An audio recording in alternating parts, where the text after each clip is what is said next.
Could I ask directors to take their seats, please?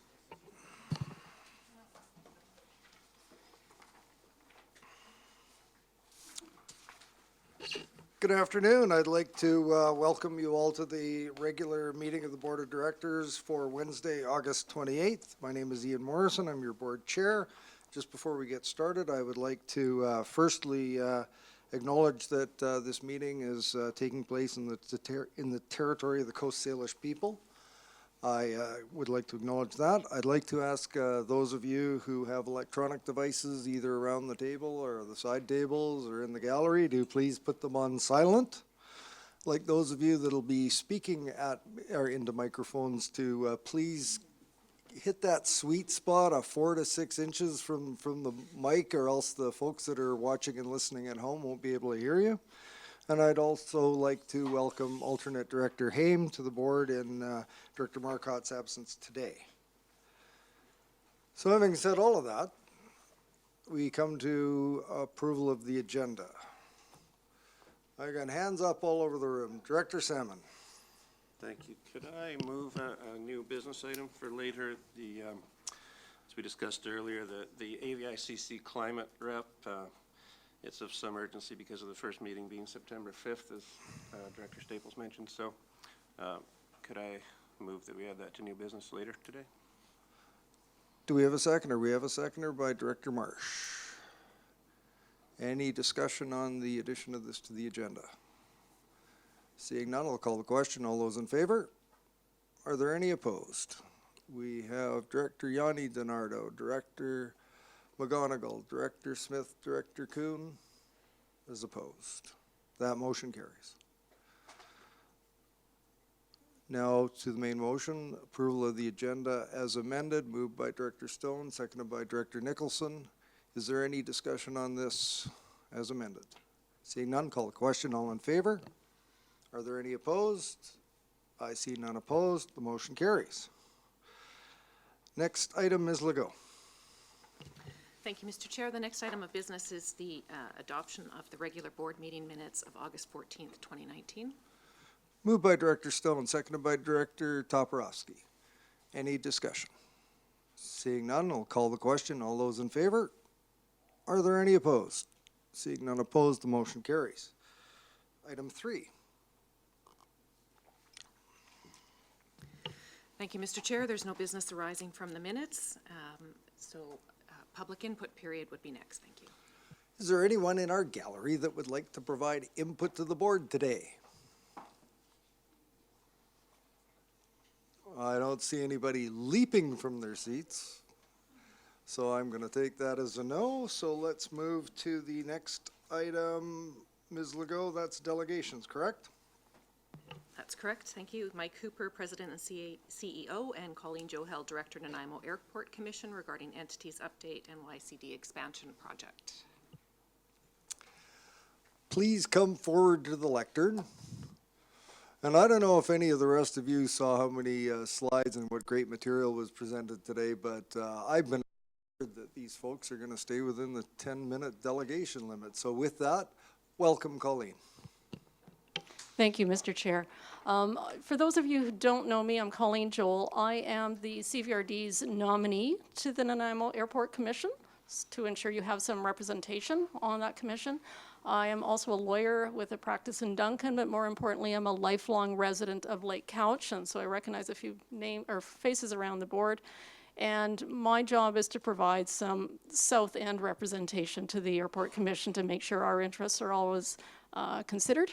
And I am very pleased today to introduce our President and CEO, Mike Cooper, who will do a great job of providing some update as to what's happening at the airport, and he can do this really fast. So we'll take questions at the end if there's any time and any questions.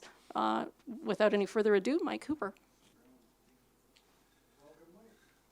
Thank you very much. Thank you for the opportunity to address the board today.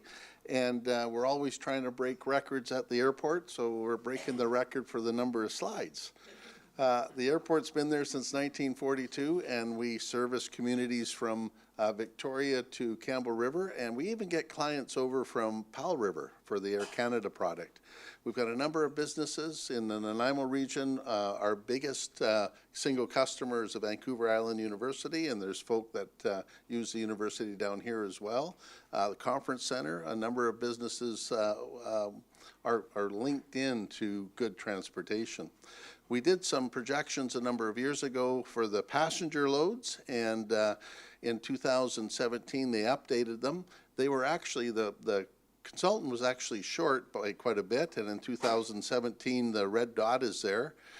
2018 we were actually even higher than that, and in 2019 we're higher than that. So you'll see a lot of construction happening at the airport because we're growing quicker than we anticipated. The current runway will service all of these aircrafts. The MAX 8s are not in service at this stage, but when they come back online, we'll see MAX service to somewhere as far as Panama. We already service nonstop to Toronto using the A319, and we have Q400 service to Calgary and Vancouver. We have a number of other aircraft that come on site, including 737s. We had the Snowbirds in August, and we have the Prime Minister coming in through the Nanaimo Airport on a regular basis, and we've had the Prime Minister come in 3 times in the last 14 months. We have increased cargo services. When FedEx came in, they quadrupled in the first year. 2 years later, they quadrupled their business again, and we have Amazon products coming in now. So cargo is a critical component for service as we go into the future. The passenger growth has been quite substantial, and that's true across BC. We see 30 to 50% growth in a number of airports. Nanaimo, since 2010, has been 165%, and we don't see that slowing down in the next little while. We have a number of economic drivers. We generate about 2,700 full-time jobs, direct and indirect, so that's the mechanics and the taxi drivers, et cetera. We bring in about $490 million to the regional economy on a yearly basis, and therefore when we need things like fire trucks, we just took receipt of our second fire truck last week, $1 million at a poke.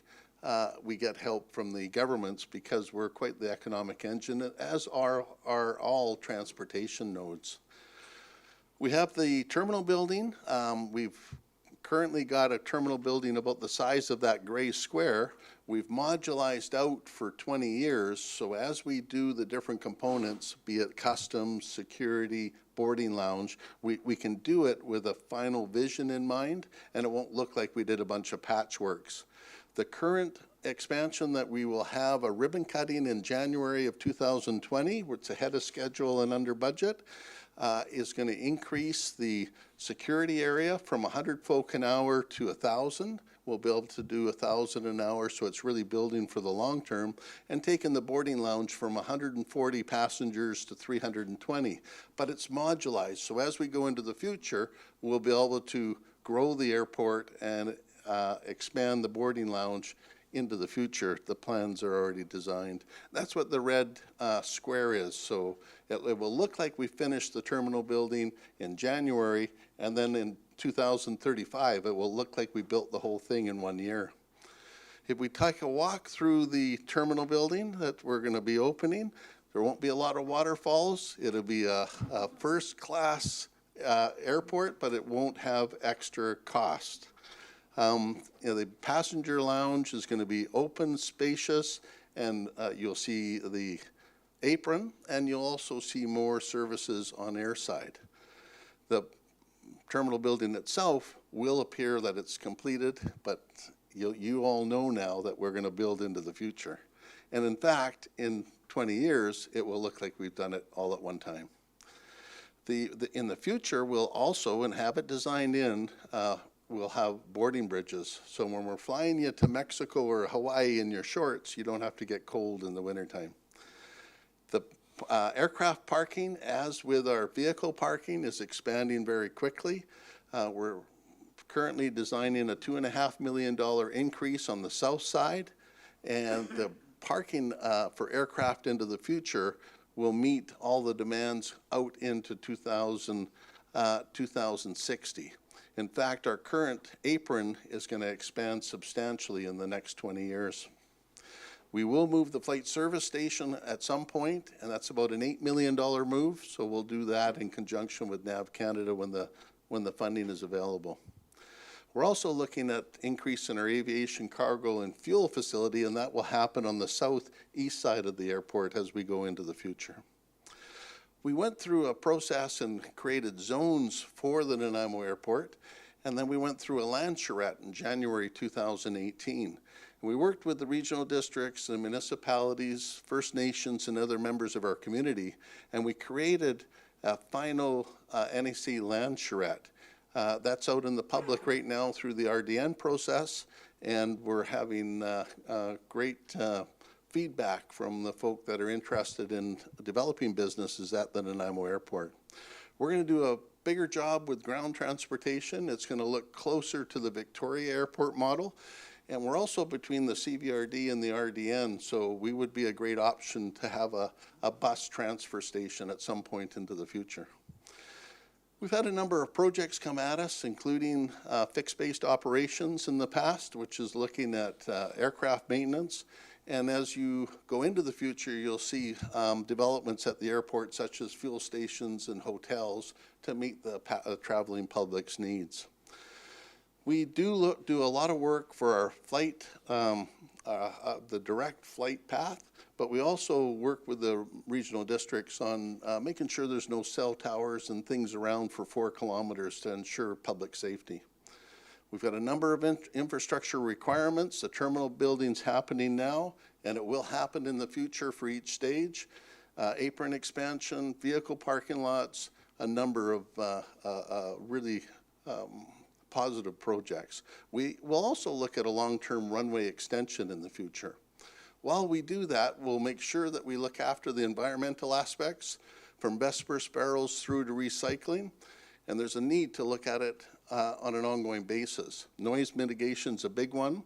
We work with experts from back east, and they map out the noise platform, and if we have any issues coming and going from the airport, when we have those identified, we work with the landowner to say, okay, this is the aircraft that came in, here's the height that was at, and we've even had success in helping the air carriers move the location of where they're coming in, so it shares the love around the neighborhood.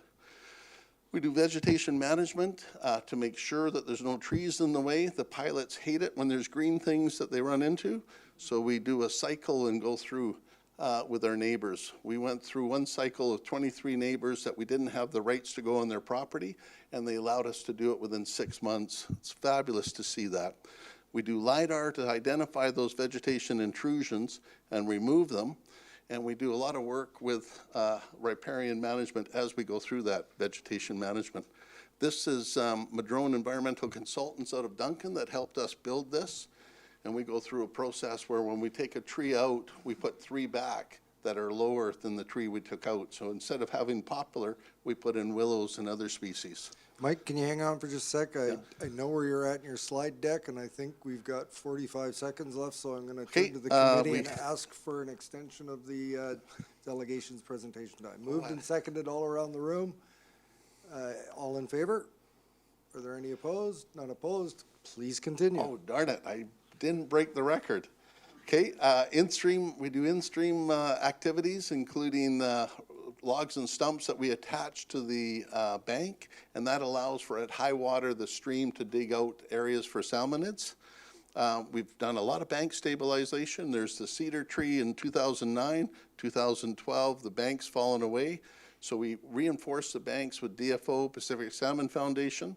And this is a bank that was fallen away. This is about 3 months ago. It's very stabilized, and it really works well. VIU's done some bird habitat for us. We work with VIU for their training. We work with the aquifer. We got Jill Wendland, who's an expert. Got 3 aquifers in the area, and we are part of it. The aquifers are much bigger than the Nanaimo Airport. If we cut it across the airport, look at it sideways, we can tell you exactly what water's where. And we look after groundwater protection in terms of bioswales, so we put the moisture back in. Thank you for your time. I almost made it. A little over. Questions, I've got Director Director Wilson, sorry. Thank you, Mr. Chair. I enjoyed that, Mike. Thank you very much. I don't do as much travel as I used to be, but this is a great addition because even now when I get the ferry, I'd rather go to Nanaimo because I then don't have to leave my home to get to Victoria Airport 4 or 5 hours ahead just in case something happens on the Malahat. And that's a big thing as far as getting to the airport is concerned. So this is great. Well done. Thank you. We appreciate that. We have the slogan Gateway to Vancouver Island, and we truly will be. Director Yanni. Thank you, Mr. Chair, through you to Mr. Hooper. I just, I had to clarify, did you say $490 million for regional business? 486 million on an annual basis, direct and indirect. So that's hotels, taxis, the works. And that comes from a company in Vancouver. It's a third party that did the work for us. Yep. Okay, that's awesome. I just have a follow-up on that too. We're having discussions, strategic planning and climate change and all of that stuff. And I see that you have energy conservation and great stuff on the water because a few years ago that was a big issue. You've done a lot of work. Do you have electric car plugs in your parking lot, and have you adapted, or will you have in your infrastructure in the future if there's going to be solar or electric planes? Good questions. We're right now implementing the climate action plan. A lot of airports around the world are looking to get to zero output through carbon purchases. We have 4 $50,000 units that we're installing right now for plug-ins. So when you go into the airport in the future, you'll plug in and it'll be a 1-hour charge. We just bought a hybrid for the airport itself, and we're using that vehicle. So we're putting additional charges up by our administration office. And as you go into the future, Harbor Air has identified that they're going to go fully electric. And I think you'll see it start in those environments first because they fly, a lot of those water planes fly from very concentrated urban centers to other ones. And if they can reduce the noise, it gives them a benefit also, but it's saving the environment at the same time. So we are fully committed to climate change and our action plan that we're implementing at this stage. Thank you very much. Director Smith. Through the chair to Mr. Hooper, thank you very much. I love the Nanaimo Airport. It's so convenient, especially for Ladysmith, Saltaire, and the Gulf Islands, Chemainus. It's easy to get to. It's a small enough airport that you can maneuver through it. I do travel a fair bit, and I'm always promoting the YCD Nanaimo Airport because of the location is central for people to come and explore the island at the beginning. For families, it's great with their families to travel and come and go. So I admire all the expansions that you've been through. I know it's a tough go for the staff to go through expansions, but they always seem to be really cheerful and excited. One thing I do notice is on approach Harmac, that sometimes Harmac, just depending on the winds and the approach. So is there anything that Harmac can do to alter some of their emission for that? Thank you very much. And you're right, YCD is a place to be. And Harmac, we work very closely with Harmac. Just north of the runway is property owned by Harmac. They have 11 properties there. So we work very closely. Their emissions don't affect us at all. And they've reduced their emissions a lot since the 80s and 90s. So I think they're on the right track. But we have a great relationship with them and they don't affect us. Thank you. Follow up. I remember going into Nanaimo when the limits were pretty high and how many times we ended up back in Vancouver. So seeing the limits coming down and down and down is really appreciated, all the work that's gone into doing that. Thank you very much. And we're now 99.2% reliable for the year.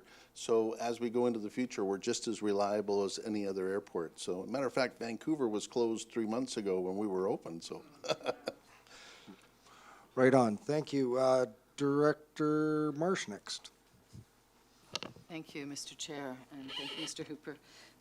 Do you have any idea when the larger planes will actually be able to be flown without fossil fuels? Like, I haven't been keeping up with it, but.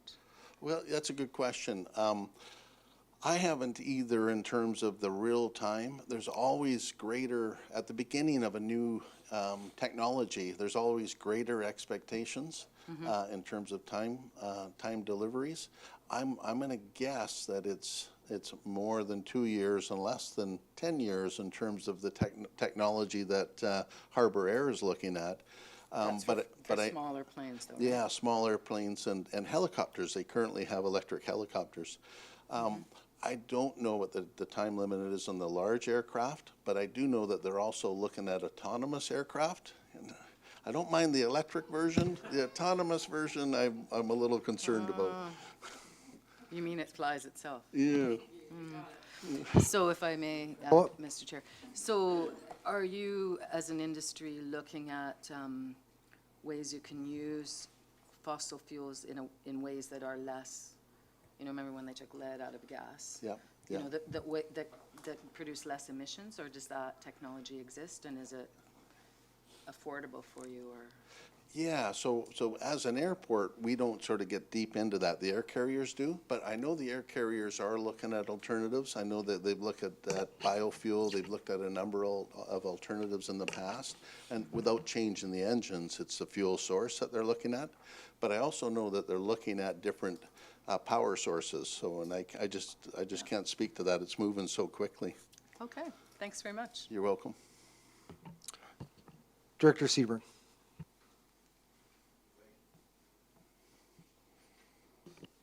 Hello, there we go. Thank you, Mr. Chair, and thank you, Mr. Hooper. Good presentation. I can recall being one of the old timers here. I did a tour at that airport, I think in 2008, when you were extending the runway to what it is now, and you were all excited about you were getting IFR, so that it wouldn't have to be visual approach only.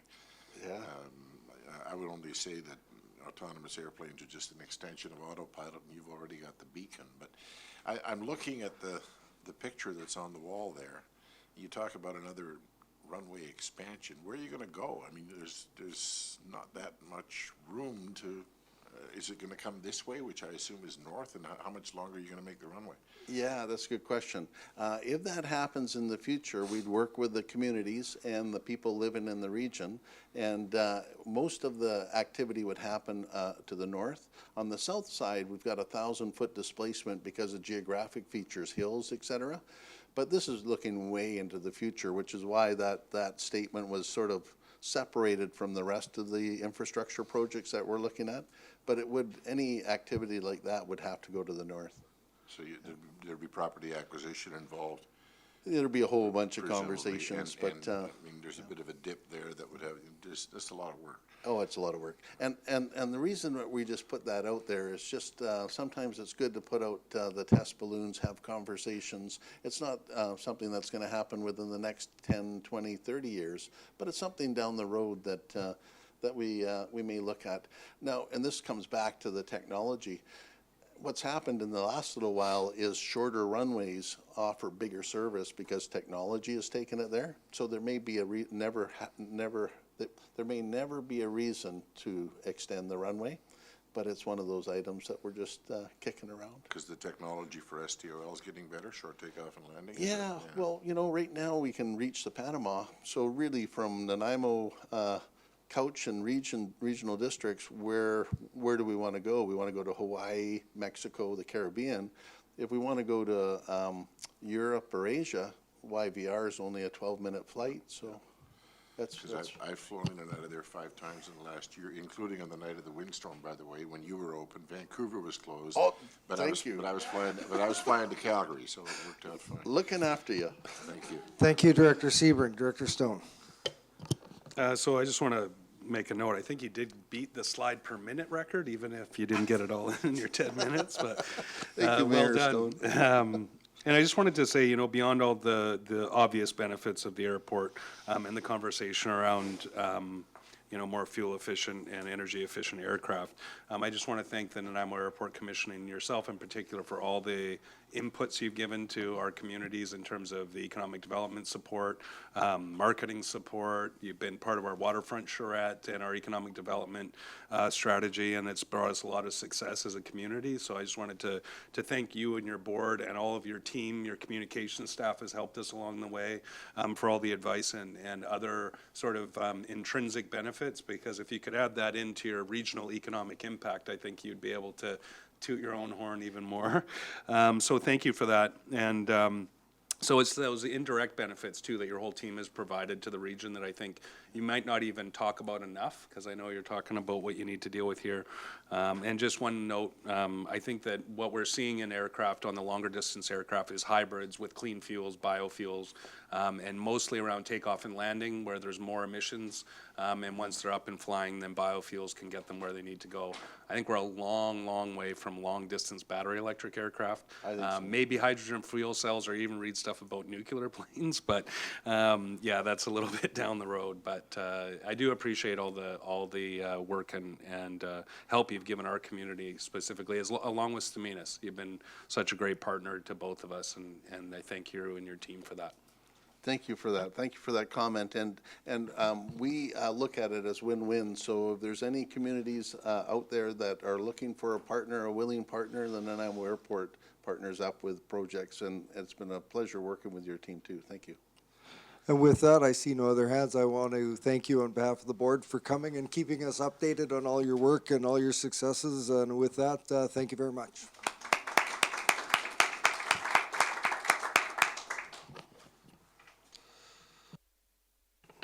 Next item is Legault. Oh, that's me, I think. Couple of items to report to the board and community. Three things, just to report quickly that the local, the Vancouver Island announcements for the, hope I get this right, BC Salmon Restoration and Innovation Fund was held yesterday at Fort Rod Hill. Minister Wilkinson and MLA Ronald Ray Leonard were in attendance, and they gave us a little bit more detail as to some of the projects that are coming forward. It was attended by folks from the Comox and with their wet lab project. So it was an interesting event, great venue for having an announcement, that's for sure. The second item on the list is the number of us were in attendance on a weekend a couple of weekends ago for the town of Lake Cowichan's 75th birthday. And it was wonderful to have the invitation, and I enjoyed being in attendance and helping to celebrate with the community. It was a really big deal. It was a really well-run event, and I would just like to quickly turn to Director McGonigal first, and maybe Director Yanni DiNardo afterwards. Director McGonigal. Thank you. I echo your sentiments. I know I don't look a day over 60. But the town did celebrate 75 great years, and we thank you all for joining us in that celebration, inclusive celebration, with our local First Nation, Subats First Nation, attending as well. It was a great weekend event. It's not done yet because it's a year-long celebration, so you're all invited up to Lake Cowichan. It doesn't end at Hill 60. Please carry on. Director Yanni DiNardo, anything to add? Thank you, Mr. Chair. I also really enjoyed it. The town of Lake Cowichan is very important to my family. It was part of our income for many years, and I really appreciate the way the community gathers together and how well they work together as a small town still in this day and age. It's like 75 years ago. They're still so connected in there. They do such an amazing job, and they had everything organized, let me tell you. So it was a lot of fun. I'm not sure if Director Kuhn was avoiding eye contact with me, but Director Kuhn, anything to add? Yeah, I just have one comment. It was a great party. It was great, and I enjoyed the bands. I enjoyed the band that was on. I think it was in the afternoon, late afternoon. It was a fantastic band. I think our U-Boat Community Association is going to try to hire them for our Oktoberfest or something like that. So I'll see. Anyway, thank you so much, Tim, for the invitation, and to your mayor, and it was a great deal. Director McGonigal, Just to wrap finally, up this I part. must say that politicians had nothing to do with the party. No organizing, nothing. It was a great group of volunteers that came forward and organized the whole thing, and I give them kudos for a great celebration. Thank you. Third item on a report from the chair, an item that just came in the mail, and I would, this is a pretty big deal, and I would like to read this letter received from the Green Communities Committee, and it's addressed to Mr. Ian Morrison and board members, Regional District of Cowichan Valley. Dear Chair and board members, on behalf of the Joint Provincial Union of British Columbia Municipalities, UBCM Green Communities Committee, we would like to extend our congratulations for successfully achieving your goal of corporate carbon neutrality for the 2018 reporting year. As a signatory to the Climate Action Charter, you've demonstrated your commitment to work with the province of British Columbia and UBCM to take action on climate change and to reduce greenhouse gas emissions in your community and corporate operations. This work that your local government has undertaken to reduce and offset its corporate emissions demonstrates significant climate leadership and sets the stage for broader climate action in your community.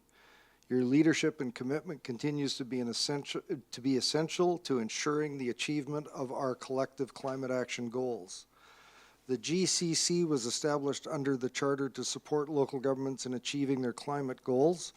In acknowledgement of the efforts of local leaders, the GCC is again recognizing the progress and achievement of local governments such as yours through the multi-level Climate Action Recognition Program. A description of this program is enclosed for a reference, which is right here.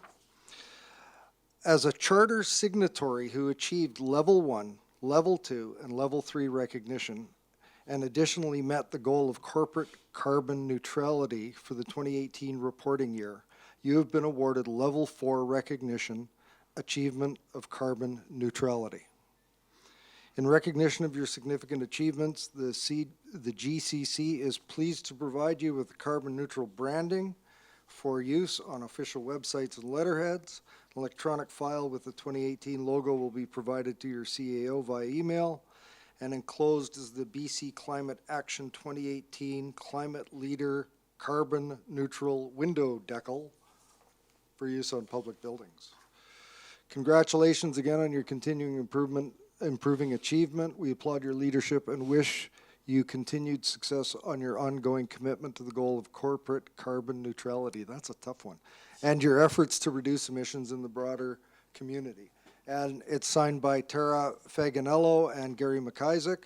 And I just want to make note that we've had some really hardworking, diligent staff who have been working in this area for as long as I've been here, and some a little bit shorter, but I want to specifically mention Austin Tokarik, who's been a leader and a rock on this and has been very helpful.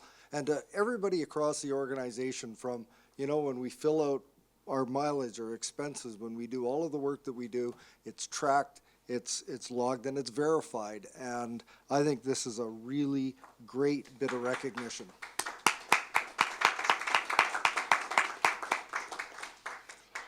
And that concludes my chair's report. Shouldn't we get carbon neutral bumper stickers or something?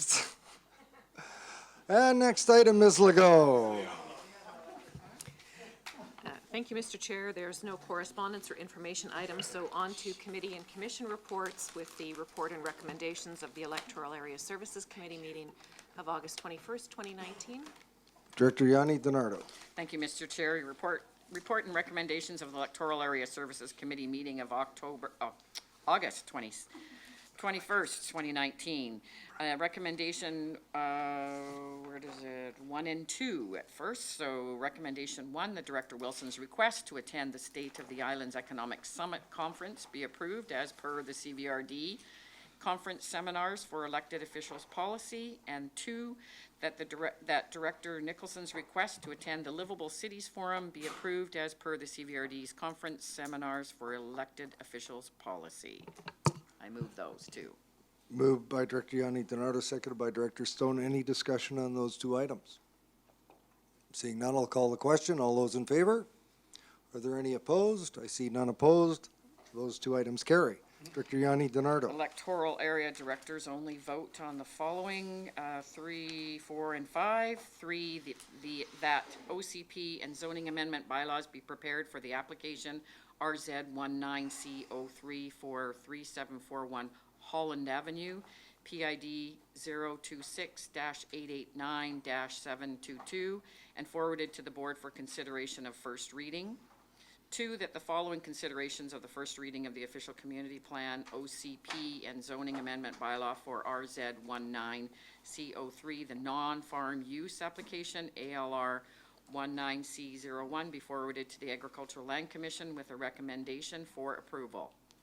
3, that prior to consideration of adoption and amendment bylaw for RZ19C03, a new statutory right-of-way in favor of the CVRD be registered to allow the future installation of groundwater quality and supply monitoring well.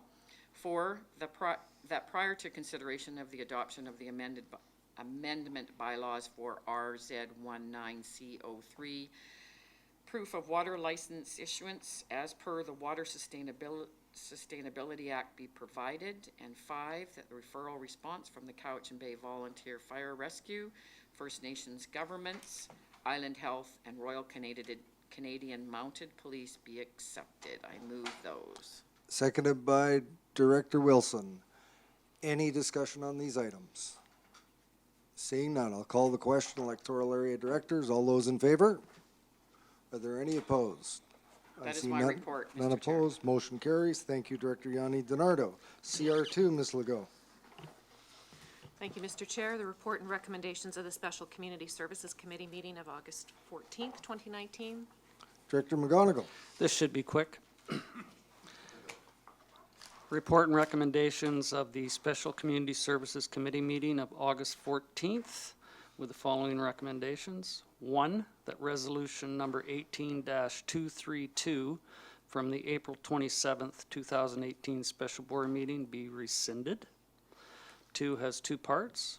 1, that the Regional Recreation Facility Funding Option A, funding apportioned on the basis of use, as presented in Attachment B of the August 14th, 2019 staff report to Special Community Services Committee, be approved in principle. And point 2, that staff report back to the Community Services Committee on options for governance and phased implementation of the Option A funding model. Move those. Moved by Director McGonigal, seconded by Director Stone. Discussion. Seeing none, I'll call the question. All those in favor? Are there any opposed? Carries one opposed? Carries almost unanimously. One opposed. Director Haim. Does that conclude it, your report? I told you it would be quick. Thank you. Ms. Legault. Thank you, Mr. Chair. The next item of business is SR1, staff report from the Legislative Services Division regarding nomination for the BC Ferry Authority Board of Directors, and the recommendation is that the Cowichan Valley Regional District participate in the 2019 nomination process for an appointment to the BC Ferry Authority Board of Directors. What's the will of the board? Moved by Director Marsh, seconded by Director McGonigal. Director Marsh to speak to the motion. So is it appropriate to choose how we would do that now, or if we had nominees now, or how do we traditionally do this, or do we? I believe it's laid out in the report. So we're So supposed to- this is just the question of, are we participating? Do we want to proceed with it? I thought there were a number of ways we could participate. Like we could nominate people today, or we could put out a public announcement. Am I getting it mixed up?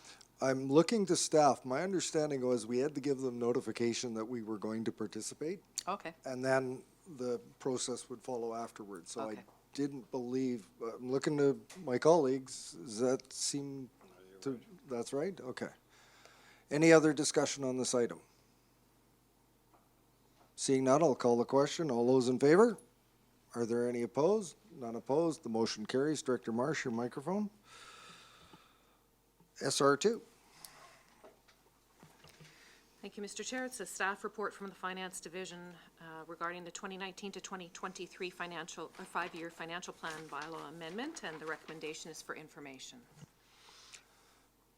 Any of the directors have any questions in regards to this report? Director Salmon?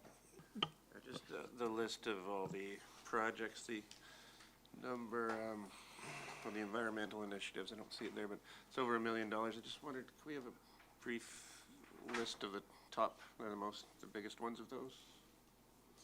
Anyone knows? I'm looking to staff who might be able to answer that question.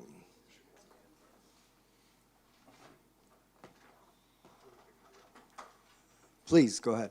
I can only give you information that it is all for one grant.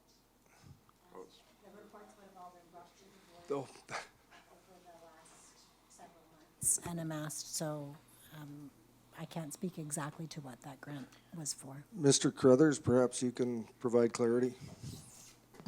Yes, Mr. Chair, I believe that it is for our first installment of our, BC Salmon Restoration Innovation Fund. Amendments to the budget. I believe that's the receipt. That actually makes a lot of sense, yeah. It does say projects, plural. Should just say project. Yes, project. Project. Thank you. Director Nicholson?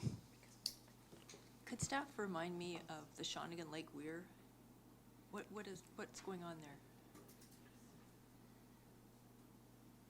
I'm looking to staff for, is there anyone that could provide clarification on the Shawnigan Lake Weir? Mr. Carruthers? Maybe some more clarity on the What's the question? nature of your question? Well, there's $120,000 in grant funding. I'm just wondering what they're doing. And do we own the weir, or how does that work? So I guess just in brief, the proposed project that the CVRD put forward was to do the design and preliminary feasibility around a new water control structure for Lake Cowichan, as well as a survey and assessment of the natural boundary. You're talking Shawnigan, sorry. Oh, sorry, you're talking Weir. Shawnigan. Oh, in terms of the grant application? Was for, is engineering here to speak to the detail? I don't have the details on that specific project. Sorry, I missed that it was Shawnigan, not Cowichan. Director Nicholson? Maybe you could just clarify, is that weir our weir? Yes. This report's for information. Any other questions? Seeing none, next item, Ms. Legault.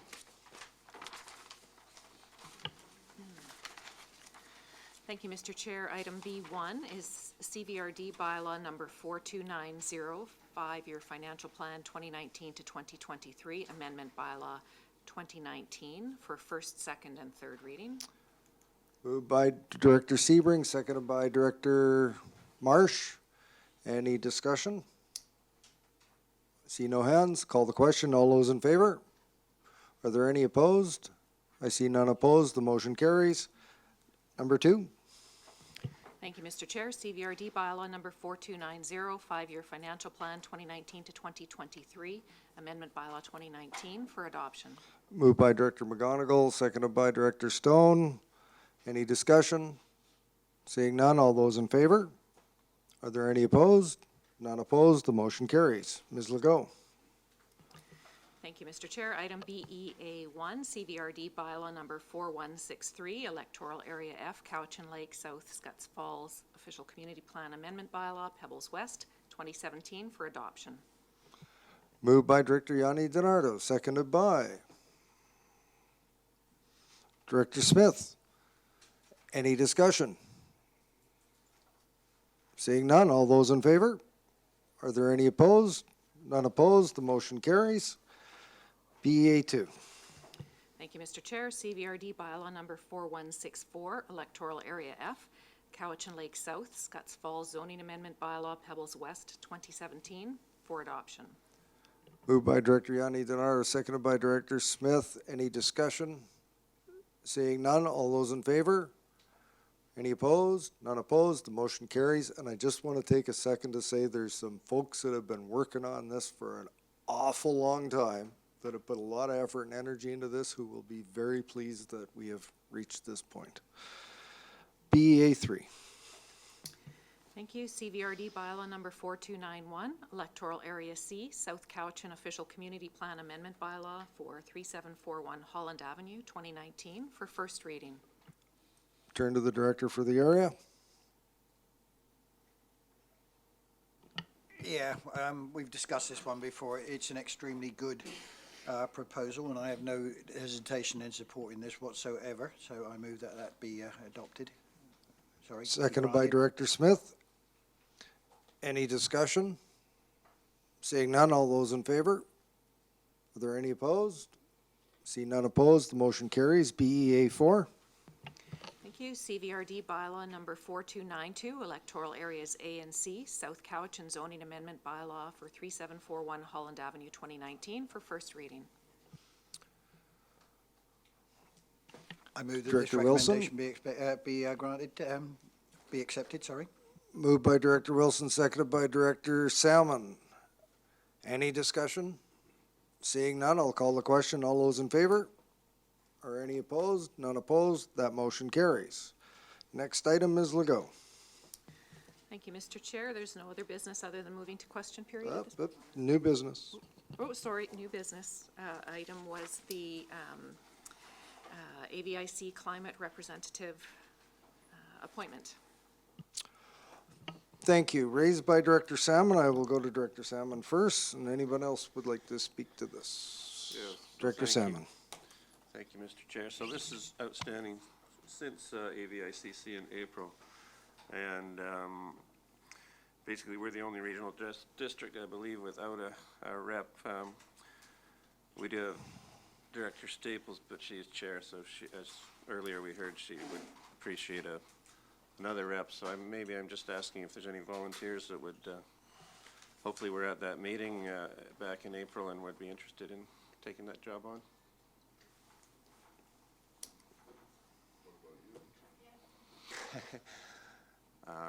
Well, I see a volunteer. Director Nicholson, you're next. I'll volunteer. If anyone else would like to join me, that would be great. Wow, hands around the room. I'll go Marsh, Smith, then Stone. Director Marsh. Yeah, I'd be happy to join. I don't want to compete, but if the board felt that two people would be helpful, I'd be happy to join with Allison. If not, I think we should send Allison. Okay, thank you for that, Director Marsh. So I just want to provide some clarity to the board and to the community. We received wouldn't even call it it's a request via email about the formation of this, and it was sort of in the ad hoc stage. It was directed to staff to make sure that we were following our appointment process according to the way we have done things in the past. We were a little light on some of the detail. We got a new corporate officer in the meantime, and so we were waiting for a little bit more information. We've received a little bit more clarity that they are seeking one individual from each regional district with a preference to an electoral area director, is my understanding. And normally, given this further detail, a written request like this might go through to the Electoral Area Services Committee where this discussion could be had, and then a recommendation to the board. So as part of our normal process for dealing with new business, it should be urgent, unforeseen, and time sensitive. And it's the will of the committee that this be added. We have done appointments at the board on the fly in the past, and it has been your recommendation to me that we don't engage in this again in that fashion on the fly. I think there's an opportunity, even though there is a meeting coming up on the 5th, for this to go through a normal procedural process of being directed to the Electoral Area Services Committee. But I am at full, we'll do as the board directs on this. So I'll go to Director Marsh as a follow-up. I have a speaker's list. So I think I heard you say, Mr. Chair, that there could be exceptions made if something's time sensitive. So if it has to be approved by the board, after it's approved by Electoral Area Services, then I think that would make this time sensitive. But if the board could make some kind of a motion like ahead of time, the board supports what the Electoral Area Services comes up with, that would still allow the individual to attend the meeting on the 6th. I think, like Director Salmon, and I think earlier might have indicated, maybe it wasn't actually at the table, AVICC was last April, and we are one of the last to have somebody. It would be really good if they could be involved in that meeting on the 6th. So how could we make that happen? I mean, we could just do it. Well, we're not going to have, our board, is there any way we could make that happen? Ms. Legault, do you have any suggestions? Or Mr. Carruthers? I would look to our corporate officer for verification, but I would assume, based on what Director Marsh just said, that we could provide authority for the Electoral Area Services Committee to appoint a member to the committee and refer the matter to Electoral Area Services for consideration at their next meeting. Would that be in the form of an interim appointment to be later confirmed by the board? Yeah. I'm hearing it could be. So Director Marsh, your second follow-up, I'll go to the next speaker. So could we all of us together, since in the end the board has to ratify that, couldn't we just do the same thing and only nominate electoral area directors? And so just so that it's really clear today? Because if the board ultimately has to ratify what the EAC says, then it seems like there should be a way to do it today. Mr. Carruthers? If I can help out. So this is an ad hoc group. This is not a formal committee. You're not appointing someone to a library board or to a hospital board. This is an ad hoc group that's been formed to start to discuss island solutions to climate change. I don't know that we need to be so formal.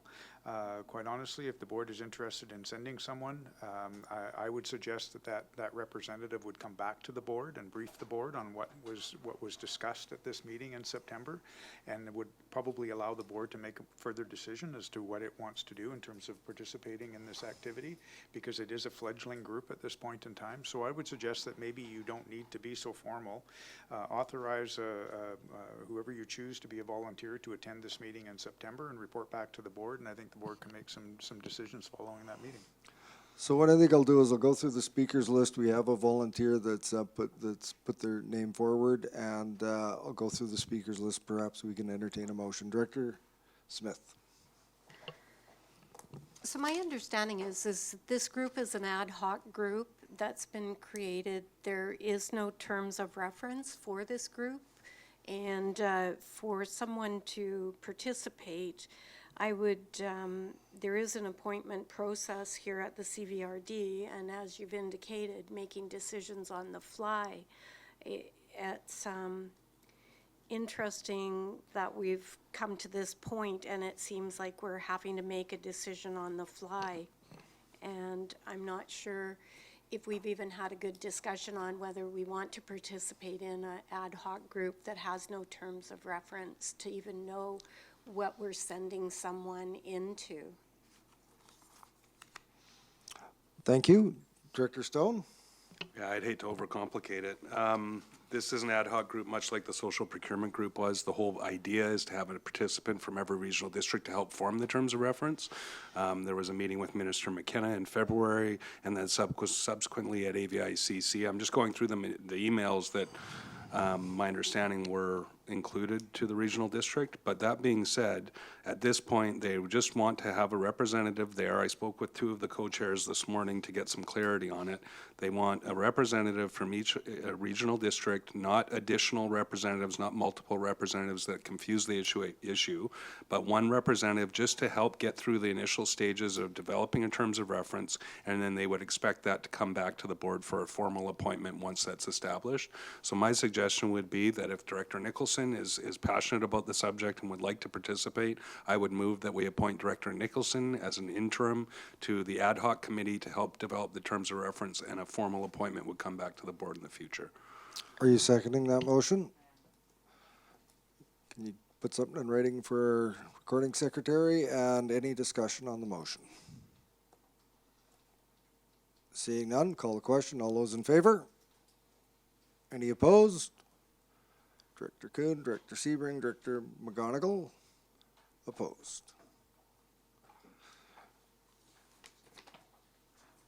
Thank you for that. This brings us now to question period. Is there anyone in the gallery that would like to pose a question to the chair in regards to the business conducted here today? Nobody's jumping up again. Our lucky day. Entertain a motion to adjourn. R2, resolve into closed session. Moved by Director Kuhn, seconded by Director Toporowski. Any discussion? Seeing none, all those in favor? Are there any opposed? None opposed, motion carries. Let's take 5 minutes.